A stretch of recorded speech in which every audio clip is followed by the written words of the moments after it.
கிறிஸ்துவில் அன்பானவர்களே, இயேசு கிறிஸ்துவின் நாமத்திலே உங்களை வாழ்த்துகிறேன்.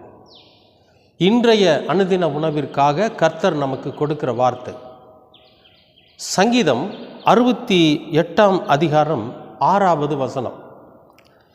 தேவன் தனிமையானவர்களுக்கு வீடு வாசல் ஏற்படுத்தி கட்டுண்டவர்களை விடுதலையாக்குகிறார்.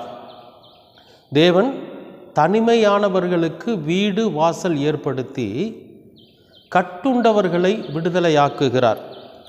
துரோகிகளோ வறண்ட பூமியில் தங்குவார்கள். துரோகிகளோ வறண்ட பூமியில் தங்குவார்கள். சரி,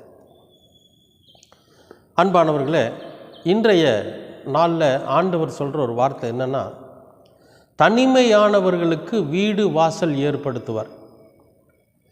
நிறைய பேர் பாருங்க, தனிமையை உணர்ந்து நாம் தனிமையாக இருக்கிறோம், நமக்கு உற்றார் உறவினர் யாரும் இல்லை, சொந்த பந்தங்கள் இல்லை, மனைவி பிள்ளைகள் இல்லை, அப்படிங்கிற ஒரு ஏக்கம் நிறைய பேருக்கு இருக்கும். ஒரு குறிப்பிட்ட வயசில் அது எல்லோருக்குமே வந்துடும். இப்போ ஆதாம் பார்த்திங்கன்னா தனிமையாக இருந்தார். அவன் தனிமையாக இருப்பது நல்லதல்லன்னு சொல்லி அவனுக்கு ஏற்ற மனைவியை அவர் உருவாக்கினார். அவருக்கு பிள்ளைகள்லாம் உருவானாங்க. அவர் தங்குவதற்கான அந்த ஏதேன் தோட்டத்தில் அவங்க நல்லா உழைச்சி சாப்பிட்டுக்கிட்டு பழங்களை சாப்பிட்டுட்டு சந்தோஷமாக இருக்கும்படியாக செஞ்சார். அது ஒரு காலம். ஆனால் இப்போ அதிகப்படியான தனிமையை உணர்கிறவர்கள் யாருன்னு கேட்டிங்கன்னா பெற்றோர்கள் தான். கணவனை இழந்துவிட்ட மனைவி, மனைவியை இழந்துவிட்ட கணவன். இப்போ இவங்கெல்லாம் பார்த்திங்கன்னா ஒரு குறிப்பிட்ட வயசுக்கு மேலே தனிமையை ரொம்ப வேதனையோடு அனுபவிச்சுக்கிட்டு இருப்பாங்க. இங்கே ஆண்டவர் சொல்கிறாரு, அப்படி தனிமையோடு இருக்கிறவங்க, தனிமையை அனுபவித்து கொண்டு இருக்கிறவர்கள், தனிமையினால் வேதனைப்பட்டு கொண்டு இருக்கிறவர்களுக்கு வீடு வாசல் ஏற்படுத்துவாராம். வேற ஒரு கல்யாணம் பண்ணி வேற ஒரு வீடு ஏற்படுத்தி பிள்ளை குட்டிகளையெல்லாம் பெற்றெடுத்துட்டு இருக்கிறது அல்ல இதற்கான அர்த்தம். இப்போது இளம் வயதில் ஒருவன் தனிமையாக இருக்கிறான்னா அவனுக்கு மனைவியை ஆயத்தப்படுத்தி அவனுக்கு ஒரு குடும்பத்தை உருவாக்கி செய்ய முடியும். முதிர் வயதில் ஒரு 65-70 வயசுக்கு அப்புறம் ஒரு தனிமையான சூழ்நிலை ஏற்படுதுன்னு வைங்களேன், அவங்களுக்கு என்ன செய்வார் ஆண்டவர்? அவர்களுக்கு எப்படி வீடு வாசல் ஏற்படுத்துவார் அப்படின்னா, அவருக்கென்று ஒரு வீடு இருக்குது.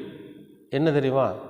கர்த்தருடைய பரிசுத்தமான அந்த சபை, அதுதான் அவர்களுக்கு இருக்கிற வீடு. கர்த்தருடைய பிள்ளைகள் தான் அவருடைய சொந்த பந்தங்கள்.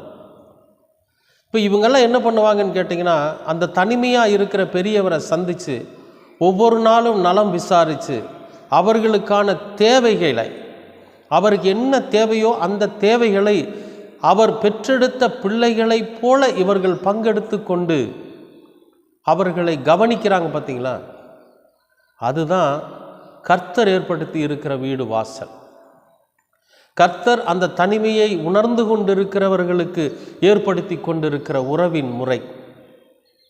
எனக்கு நிறையா பெரியவங்க என்னிடத்துல பேசும்போது சொல்லியிருக்கிறாங்க, நான் ரொம்ப தனிமையை உணர்கிறேன், இந்த தனிமையான வாழ்க்கை வாழக்கூடாது, இது ரொம்ப நரக வேதனையாக இருக்கும், ஒரு சுடுதண்ணி வச்சு கொடுக்கறதுக்கு ஆள் இல்லை, மருந்து எடுத்து கொடுக்கறதுக்கு ஆள் இல்லை, எனக்கு உடம்பு சரியில்லைன்னா என்னை விசாரிக்கிறதுக்கு ஆள் இல்லைன்னு சொல்லி ஆண்களாகட்டும் பெண்களாகட்டும் அந்த முதிர் வயதில் அவங்க அந்த தனிமையில் போராடுகிற அந்த விஷயத்தை குறித்து அவங்க பேசுகிறப்போ நமக்கு கண் கலங்கும்.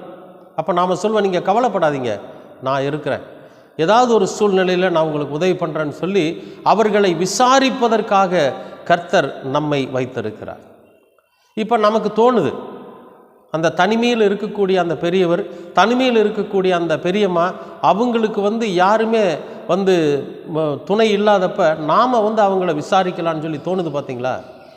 இந்த எண்ணத்தை உருவாக்குகிறவர் கர்த்தர்.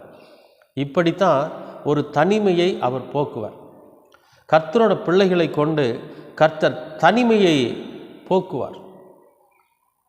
நல்ல ஒரு விசேஷ நாளில் மற்ற காரியங்களில் தினமும் ஒரு முறை ஃபோன் பண்ணி நல்லா இருக்கீங்களா, சாப்பிட்டீங்களா, உடம்பு எப்படி இருக்குது அப்படின்னு விசாரிக்கிற பிள்ளைகளை அவர்களுக்காக கர்த்தர் உருவாக்குவார். அப்புறம் சொல்கிறார் பாருங்க, கட்டுண்டவர்களை விடுதலையாக்கும். அப்போ எதில் நம்ம கட்டுண்டு போயிருக்கிறோம்? என்ன பாவத்தில், என்ன அக்கிரமத்தில், எந்த பிசாசுனோட பிடியில் நம்ம கட்டுண்டு போயிருக்கிறோம்? அதிலிருந்து நம்மளை விடுதலையாக்கிடுவார். அன்பானவர்களே, ஒருவேளை நீங்கள் தனிமையாய் இருப்பதை உணர்வீர்களானால் கவலைப்படாதீங்க. கர்த்தர் உங்களுக்கென்று பிள்ளைகளை உருவாக்கி வைத்திருக்கிறார். உங்களுக்கென்று வீடு வாசல் உருவாக்கி வைத்திருக்கிறார். ஏற்ற காலத்திலே கர்த்தர் அதை உங்களுக்கு தருவார். நீங்கள் ஆண்டவரோட சமூகத்தில் முழங்கால் போட்டு ஜெபம் பண்ணுங்கள். எனக்கு இந்த தனிமை வேண்டாம், இந்த தனிமை எனக்கு ரொம்ப நரக வேதனையாக இருக்குது, அதனால் இந்த தனிமையிலிருந்து என்னை விடுவிச்சிருங்கன்னு சொல்லி ஆண்டவரோட சமூகத்தில் நீங்கள் கேளுங்க. நீங்கள் பெற்றெடுத்த பிள்ளைகளை விட உங்கள் மீது பாசம் காட்டுகிற, அன்பு காட்டுகிற பிள்ளைகளை கர்த்தர் உங்களுக்கு உருவாக்கி கொடுப்பார். அனுதினமும் உங்களை விசாரிக்கிற பிள்ளைகளை கர்த்தர் உங்களுக்கு உருவாக்கி கொடுப்பார். உறவை ஏற்படுத்தி கொடுப்பார். அன்பானவர்களே, கண்கலங்காதீங்க, கவலைப்படாதீங்க. நம்ம தனிமையாக இருக்கிறோன்னு வருத்தப்படாதீங்க. ஏன்னா கர்த்தர் தனிமையாக இருக்கிறவர்களுக்கு வீடு வாசல் ஏற்படுத்தி, உறவுகளை ஏற்படுத்தி, சொந்த பந்தங்களை ஏற்படுத்தி, அவர்களை எப்பொழுதும் மனவேதனைப்படாமல் பார்த்து கொள்ளுகிற நம்முடைய கர்த்தர் நம்ம கூட இருக்கிறார். நீங்கள் கவலைப்படாதீங்க, தனிமையாக இருக்கிறேன்னு வருத்தப்படாதீங்க. ஏன்னா உங்களுக்கு கர்த்தர் இருக்கிறார், கர்த்தரோட பிள்ளைகள் இருக்கிறார்கள். கவலைப்படாதீங்க. அன்பின் பரலோக தெய்வமே, உமக்கு ஸ்தோத்திரம். நீர் என்றென்றைக்கும் எங்களோடு கூட இருந்து வழி நடத்துகிற தேவனாய் இருக்கிறீர். இதோ நான் தனிமையாய் இருக்கிறேன், எனக்கு உறவுகள் இல்லை, என்னை விசாரிக்கிறவர் இல்லை, என் மீது அன்பு செலுத்துகிறவர் இல்லை என்று ஏங்கி தவிக்கிற அந்த தனிமையாக இருப்பவர்களுக்கு நீரே எல்லாமுமாய் இருந்து அவர்களை பாதுகாக்கிறீர். அதற்காக நன்றி. அவர்களுக்கேற்ற பிள்ளைகளையும், அவர்களுக்கேற்ற வீடு வாசலையும், அவர்களுக்கேற்ற உறவு முறைகளையும், அவர்களை விசாரிக்கிறவர்களையும் நீர் ஏற்படுத்துகிறீர். நீரே அந்த இடத்திலே நிற்கிறீர். அதற்காக உமக்கு நன்றி. தனிமையை போக்கும், கட்டுண்ட விஷயத்திலிருந்து விடுதலையாக்கும் நீர் செய்வீர். அதற்காக நன்றி. இயேசுவின் நாமத்தில் பிதாவே. ஆமேன், ஆமேன், ஆமேன்.